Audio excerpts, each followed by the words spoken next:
ở đó đón ở Việt Xì vì ngày nó ở Việt Xì ngô này ngô dạ là nên mình chỉ priệp chầm thì là chảo là vậy đây đại trên này đại xì tới có quy mô này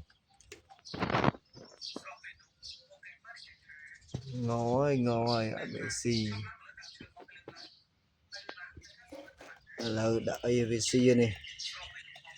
đạp xì ơi ngô man ngay ngô xì ở Việt Xì